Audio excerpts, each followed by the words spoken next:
Por ejemplo, en 1 Samuel 15:22, se complace el Señor tanto en los holocaustos y las víctimas como en que se obedezca las palabras del Señor. Ciertamente el obedecer es mejor que los sacrificios y el prestar atención que la grosura de los carneros. En el Salmo 50:14 dice el salmista: sacrifica a Dios alabanza y paga tus votos al Altísimo. En el antiguo pacto había hombres de Dios que ya habían entendido que no era a través de sacrificios de animales, sino a través de hacer su voluntad. Salmo 51 del 16 al 17 dice: porque tú no quieres sacrificio, que yo lo daría. No quieres holocausto. Los sacrificios de Dios son el espíritu quebrantado, al corazón contrito y humillado no despreciarás tú, oh Dios. Isaías 1 del 11 al 20. ¿Para qué me sirve, dice el Señor, la multitud de vuestros sacrificios? Hastiado estoy de holocaustos, de carneros y de cebo de animales gordos. No quiero sangre de bueyes, ni de ovejas, ni de machos cabríos. Más adelante dice: no me traigáis más vana ofrenda, el incienso me es abominación. Cuando extendáis vuestras manos, yo es que esconderé de vosotros mis ojos. Asimismo, cuando multipliquéis la oración, yo no diréis: llenas están de sangre vuestras manos. Y luego termina diciendo: dejad de hacer lo malo, aprended a hacer el bien. Qué tremendo. Dios ya no quería los sacrificios. Oseas 6:6, porque misericordia quiero y no sacrificio, y conocimiento de Dios más que holocaustos. Busquen su Biblia, Miqueas 6 del 6 al 8, por favor. Dice así la palabra de Dios: ¿con qué me presentaré ante el Señor y adoraré al Dios Altísimo? ¿Me presentaré ante Él con holocaustos, con becerros de un año? ¿Se agradará el Señor de millares de carneros o de miriadas de arroyos de aceite? ¿Daré mi primogénito por mi rebelión, el fruto de mis entrañas por el pecado de mi alma? Oh hombre, Él te ha declarado lo que es bueno y que pide el Señor de ti: solamente hacer justicia y amar misericordia y conducirte humildemente con tu Dios. Entonces, lo que Dios quería era que se hiciese su voluntad. Lo que Dios quiere es que se haga su voluntad. El único sacrificio agradable a Dios que pagó por nuestros pecados fue la obediencia del Hijo de Dios. Nada más podría abrirnos el acceso delante de Él, que Él vino a hacer la voluntad del Padre. La desobediencia levantaba como una barrera, apartaba a las personas, y el sacrificio de animales no era suficiente. Pero diga conmigo: Jesús es el sacrificio perfecto, porque cumplió la perfecta voluntad de Dios. Él nos presentó perfectos delante del Padre con su sacrificio perfecto. Gloria a Dios. Jesús, cuando está delante de Dios, Él le dice esto en Getsemaní, en Lucas 22:42: Padre, si quieres, pasa de mí esta copa, pero no se haga mi voluntad, sino, gracias a que Jesús hizo la voluntad del Padre, nosotros hemos sido santificados. Él se ofreció en nuestra representación, en representación de la humanidad. Nosotros no lo habríamos logrado, pero la obediencia perfecta de un sacrificio perfecto nos dio una justicia perfecta. Amén. La obediencia perfecta de un sacrificio perfecto nos dio una justicia perfecta. Jesús le ofreció a Dios lo perfecto, algo que nadie más podría ofrecerle, este tipo de sacrificio. Se ofreció como un hombre sin pecado, con una obediencia perfecta para redimirnos.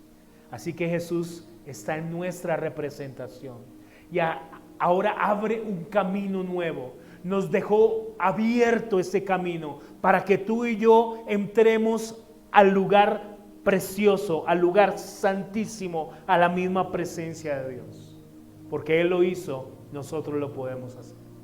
Y dice Hebreos 10:11 entonces: y ciertamente todo sacerdote está día tras día ministrando y ofreciendo muchas veces los mismos sacrificios. Miren lo que está diciendo Hebreos. ¿Qué hacían los sacerdotes día tras día? Por la mañana y por la tarde, ofreciendo muchas veces los mismos, que nunca pueden quitar los pecados, solo el sacrificio de Jesús. Pero Cristo, habiendo ofrecido una vez y para siempre. ¿Por qué una vez y para siempre? Porque su sacrificio es perfecto. Un solo sacrificio por los pecados que hizo Él, se ha sentado a la diestra de Dios. ¿Y por qué Cristo se sentó? Porque en el tabernáculo y en el templo no habían sillas, ni una silla. Los sacerdotes tenían que ministrar a Dios de pie, porque esto significaba que era un trabajo incesante. Simbolizaba que ellos tenían una tarea pendiente. Pero Cristo se sentó porque Él completó su redención. Él hizo una obra completa, perfecta. Cuando Él murió en la cruz dijo, consumado es, tetelestai en griego. Él lo completó y de su plenitud tomamos todos y gracia sobre gracia. Diga conmigo, yo estoy completo porque su obra fue completada, perfecta. Aleluya. Amén. El sumo sacerdote Jesucristo completó su obra y se sentó. Ya no hay necesidad de que Él siga de pie, ministrando y ofreciendo más sacrificios. Él se sentó porque su sacrificio fue perfecto. Jesús se sentó porque el Rey regresó a su palacio.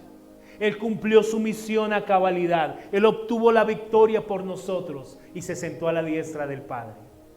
Versículo 13, Hebreos 10:13.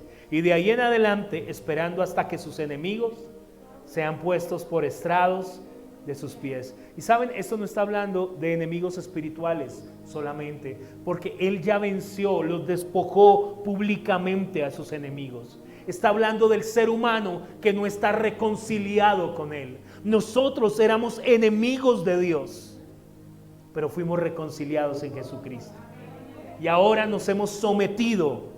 Y Él está esperando que el ser humano, la humanidad, se reconcilie y se someta. Dios no quiere destruir al ser humano. Dios no quiere terminar con el ser humano, porque Él no es el destructor. Satanás es el que mata y destruye. Él quiere reconciliar al ser humano. Lo reconcilió consigo mismo en Cristo Jesús. Así que lo que Él quiere es que toda rodilla se doble y confiese que Jesús es el Señor. Así lo dice Filipenses 2:11. Hebreos 10:14 dice, porque con una sola ofrenda hizo perfectos para siempre a los santificados. Con una sola ofrenda te hizo perfecto, no temporalmente, no por un año, para siempre. Aleluya. Espiritualmente, en tu espíritu santificado. Lo que la ley no pudo hacer por nosotros, lo que la religión no puede hacer, lo que las obras muertas no pueden hacer, Jesús lo hizo para siempre. Y esto significa que la purificación que tú has recibido, dice, nos hizo perfectos, te purificó para siempre. No es temporal esa purificación, es una purificación eterna. Así que di conmigo, Dios Padre, en Cristo Jesús, me ha hecho perfecto y santificado, purificado ante sus ojos para siempre. Aleluya. Cuando el diablo venga a decirte que eres un pecador, tú tienes que pararte y citarle Hebreos 10. Tú tienes que recordar la obra redentora de Jesucristo. Una obra perfecta nos hizo perfectos para siempre. Una obra perfecta nos hizo perfectos para siempre. Me gusta como lo dijo este teólogo William Berkeley. Él dijo esto: la perfección no se puede mejorar. La perfección no se puede mejorar. Ya no hay necesidad de otro sacrificio, porque el de Él fue perfecto. No se puede superar, es el mayor. Y sigue diciendo Hebreos 10:15. y nos atestigua lo mismo el Espíritu Santo. El Espíritu de Dios es nuestro testigo, porque después de haber dicho, versículo 16, este es el pacto que haré con ellos. Después de aquellos días, el nuevo pacto, dice el Señor, pondré mis leyes en sus corazones, en tu espíritu humano, en tu espíritu renacido, en tu ser interior. El nuevo pacto está diciendo, yo no lo voy a imponer, no lo haremos desde afuera, sino que estará escrito en tu corazón. Amén. El nuevo pacto está escrito en tu corazón. Y en su mente las escribiré, y añade, y nunca más me acordaré de sus pecados y transgresiones. Jeremías 31-34. Versículo 18. Pues donde hay remisión, lo que quita y aleja el pecado, eso es remisión. Donde hay remisión de estos, no hay más ofrenda por el pecado. Tú no tienes que hacer algo más para que Dios te perdone, te justifique, te santifique y te redima. Él ya lo hizo. No tienes que añadirle a su obra. ¿Por qué? Porque recuerden lo que dijo William Berkeley. Él dijo, la perfección no se puede mejorar. ¿Por qué tratamos de añadirle a esa obra justificadora, redentora, santificadora? Entonces pensamos, si yo hago esto, entonces voy a ser más santo, voy a ser más agradable delante de Dios. Tú ya eres agradable delante de Dios. Tú no tienes que añadirle a la obra de Cristo algo más, a su ofrenda. Si tú le quieres añadir algo, es como decirle a Dios que su obra es imperfecta, que su obra fue incompleta, insuficiente, pero Él lo hizo perfecto una vez y para siempre. 19. Así que, y esta es la conclusión, dice, así que hermanos, teniendo libertad, ¿qué tiene usted ahora? Libertad. Por la justicia, por la sangre, por el sacrificio perfecto, porque el Mesías hizo la voluntad del Padre, tenemos libertad para entrar, ¿a dónde? En el lugar santísimo, la misma presencia de Dios Padre, por la sangre de Jesucristo. Versículo 20, por el camino nuevo y vivo que Él nos abrió a través del velo, esto es de su carne fue allí inmolada y pudimos ver a Dios. Esa humanidad fue allí flagelada, lacerada, abierta y pudimos encontrar a Dios. Versículo 21, y teniendo un gran sacerdote sobre la casa de Dios. Él no solo es la ofrenda, Él es el sacerdote. Y no solo te abrió el acceso, Él mismo nos introdujo en su presencia. Versículo 22. Acerquémonos con corazón sincero, en plena certidumbre de fe, purificados los corazones de mala.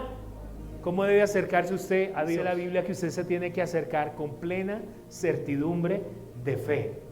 No con miedo, no dudando, no, yo entro confiadamente. Porque entiendo que mi corazón ya ha sido purificado de mala conciencia y lavado los cuerpos con agua pura. Lo que está haciendo el escritor de Hebreos es recordar el ritual sacerdotal. Ese sacerdote tenía que bañarse muchas veces en el mar de bronce que se encontraba allí en la entrada del tabernáculo, allí en el templo. Tenía que bañarse y hacer todo un ritual de limpiarse. Pero todas estas cosas eran ineficaces porque no podían quitar la verdadera contaminación del pecado. Pero en Cristo Jesús tu conciencia ha sido lavada. Solo Jesús puede limpiar las intenciones del corazón. Solo Él puede limpiar las inclinaciones del ser humano. Solo puede Él cambiar la naturaleza. Su purificación no es algo solamente externo. Su purificación es algo interno. Su sangre, su presencia, su espíritu te limpió de esos deseos íntimos, de esa naturaleza de pecado. Así que estás totalmente limpio delante de Dios. ¿Cómo termina entonces el capítulo 23? Mantengámonos entonces ¿cómo? Firmes. Si Él hizo todo esto, ¿cómo tenemos que estar en nuestra vida cristiana? Firmes sin fluctuar la profesión de nuestra esperanza, porque fiel es el que prometió. Y considerémonos unos a otros para estimularnos al amor y a las buenas obras. 25, ¿qué dice? No dejando de qué. Aleluya. Si el Señor hizo todo esto,